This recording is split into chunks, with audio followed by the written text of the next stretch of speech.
Okay, welcome to the second part of our lecture. We'll be looking into the business strategy as the driver of operation. Ladies and gentlemen, there are no one standard way of doing production. Yeah, business has their own way of producing services and goods. Yeah, it is a very flexible on producing goods and services, and it is being determined by their mission and vision of the company. Yeah.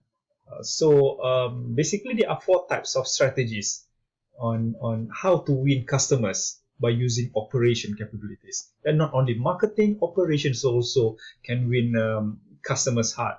And the first one is quality. It means that the firm or the company is consistently meet and exceed customer expectation. It means that it is not just on par, but it is beyond your expectation. For example, during the introduction of smartphones by iPhone, for example, and then a few months after that, Samsung also announcing their Galaxy handphones at that point of time. So iPhones at that point of time is being seen as a very high quality product as compared to Samsung last time, but now it is on par. Yeah, so that is quality. Low price, yeah, the second one. So it is reduced cost to sell at a cheaper price. I mean, if a firm or a company are using a low price strategy, so the production will, or the services that being rendered or being given to you will be focusing on cost, yeah, on a cheaper price. Yeah, so you will be focusing on that. If the company will be focusing on giving a low price services of goods. And the third one is flexibility, offering lots of product through innovations. Yeah, we'll be looking into some of the examples later. Yeah, and then dependability. Yeah, some products are very trustworthy. You percaya lah. We're using this product. It's very dependable. If let's say that they come on time, they will come on time. For example, bullet train in Japan, for example, very on time. Yeah, even if they are late by 1 minute or 30 seconds, they will be apologizing, yeah, minta maaf to the customer, because they are late at a particular time. Yeah, very dependable. Okay. Okay, these are the four strategy for four different companies. For example, Toyota, yeah, they are focusing on quality. That is why it has been embedded inside the customer head.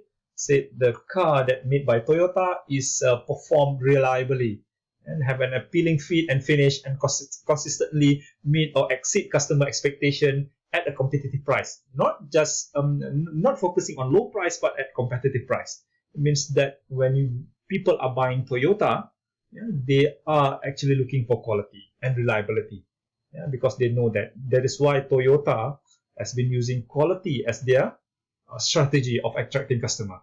Meanwhile, save a lot. Yeah, low price. If in Malaysia we have Speedmart 99, for example, or 2 ringgit shop. This company is providing goods, yeah, at a very low price, yeah, focusing on low price goods. And then we have also, I believe that some of you have come across 3M brand. Yeah, and it is being, and the strategy of producing or attracting the customer is flexibility. It has the innovation. It has a lot of products. Yeah, 3M has 55,000 of product. Yeah, they have a double-sided tapes. They have tinted for a car, a window, for example. A lot of products. Yeah, flexible. And Federal Express, it is belief for its dependability. You can depend on it. Yeah. For example, just now I give you the examples of bullet train in Japan. Yeah, very dependable. And for Federal Express, every delivery is fast and on time. And different strategy adopted by this company, they have a different key operation characteristic. For example, if you are focusing on quality, of course, you need a high quality standards of material. If you are focusing on low cost, so you will avoid excessive overhead or costly inventory. And if you're focusing on flexibility, so you need to have all the equipment adaptable and the facilities for production changeovers from one product to another, because for example 3M has more than 55,000 products, for example. So all the equipment should be adaptable. Yeah, you can use it. You can use several equipments for several products. And then if you're focusing on dependability, so you need to have all those custom automation, use electronics, to make sure that your delivery or the service being provided is as fast as. So we move to the next part, which is the 5 categories of operation planning. So the first one is capacity planning. You determine the amount of product that you wanted to produce under normal condition. Under normal condition. For example, if you are during MCO or during PKP, for example, most of the company cannot run 100% at the capacity. Some 60% only, some 50%, some 40%, for example. If let's say you are manufacturing 100 products during normal, so suddenly during PKP you can't produce 100 products because of the lack of manpower. Because of 40% of manpower, so you cut down your capacity only to 40 products only per day, for example. That's capacity planning. Location planning is determining where the production will happen based on cost and flexibility. For example, most of the manufacturing or the manufacturers now are focusing to produce in China, for example, because of its low cost of labor over there. And the third one is layout planning. The operation managers will plan the layout of the machinery, where to put the machine, where to put the materials, where to put the supplies, the output. You need to think about the operation process, whereby you have input, processing, and output. If input, what types of input, raw material, where should you store it? The processing part, so where should be the conversion of raw material towards the output, being done. And also after you have finished producing the goods, the finished goods, so where should you store it? So layout, I think that is the third one. And the fourth one is quality planning, ensuring the product meets the firm's and customer quality standards. And the method planning, determining each production steps and specific methods for performing it. So for capacity planning, like I said it before, under normal condition, how much can you produce? How much do the manufacturers can produce under normal condition with 100% of workforce? With 100% the availability of raw material, for example. So what is the optimal amount of output that you can produce? That is capacity planning. Then the second one, we have a layout planning. We have 2 types of layout planning. The first one is process layout, which is a custom layout. And then the second one is the product layout, which is the same step layout. If you still remember the goods production processes, we have a make to order versus make to stock processes. So on the custom product layout, if you are focusing on make to order layout, and then if you're focusing on same step layout, which is all the same, so make to stock layout, because it is the more generic product, you can produce more. Okay.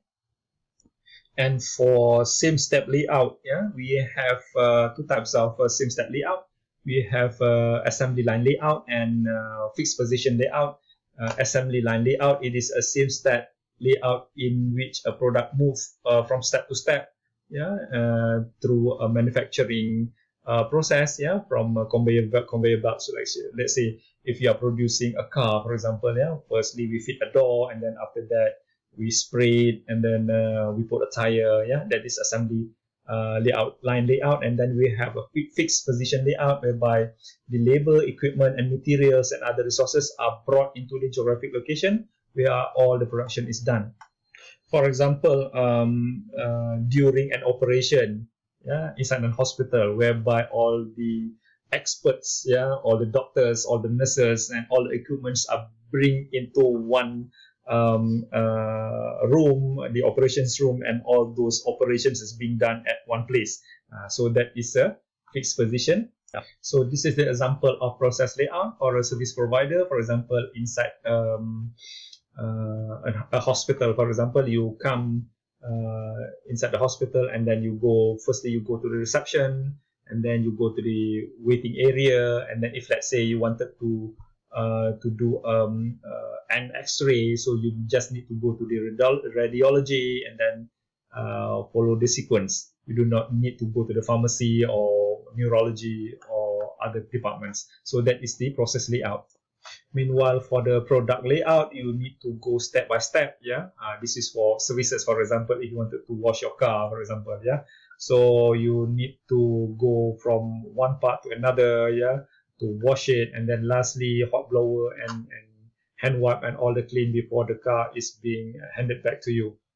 Same like if you are producing a car, for example, or a food production or goods production, yeah, whereby all the materials is being transformed into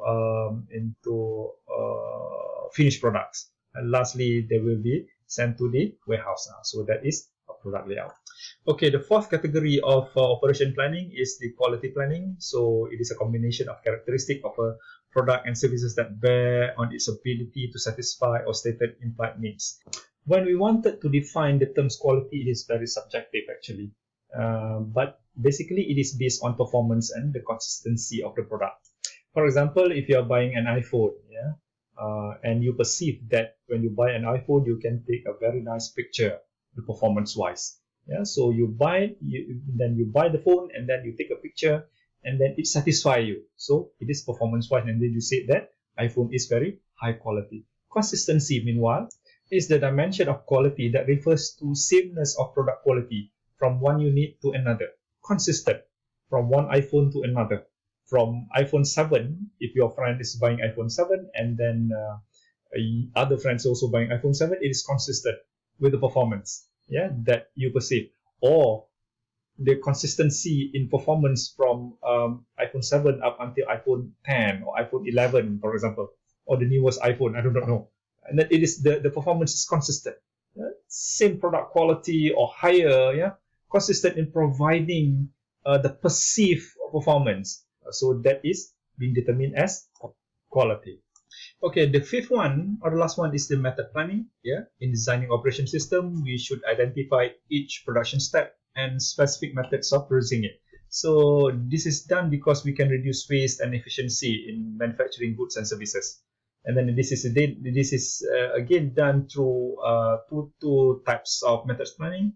The first one is improving the process flow, yeah, whereby we will be detailing our production system through a flow chart or through diagram, and we try to identify which step that need to be improved, yeah. And then for example, if customer has waited long while checking out in a hotel, for example, so you need to improve at hotel checkout, for example, and then the company or the firm is trying to improve on that particular area in increasing efficiency and reducing wastage, which is time, yeah, of the consumer. The second one is improving customer services. Yeah, for example, during PKP, people is using a lot of electricity because everybody stay at home, and then so suddenly after 3 months, when the bill of electricity coming out, and everybody is jumped, because of high bills, and then they are making noise and dissatisfied. And the company, which is TNB, is taking steps to reduce the dissatisfaction by giving discounts, can, for the past 3 months. Yeah, that is how we improving customer services in method planning. So that is the end of part 2 of our video. I will see you in the last part of the video, which is part 3. Stay tuned.